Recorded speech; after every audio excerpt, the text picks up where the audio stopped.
Yo mga screw, tara at i-review natin at i-unbox naman natin tong Divoom speaker na binili ko para kay Lablab.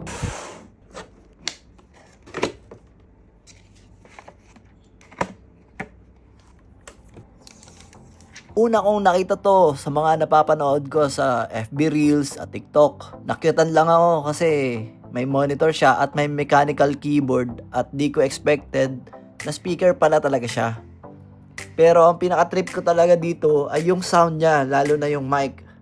Solid ng tunog at swabe rin ang bass.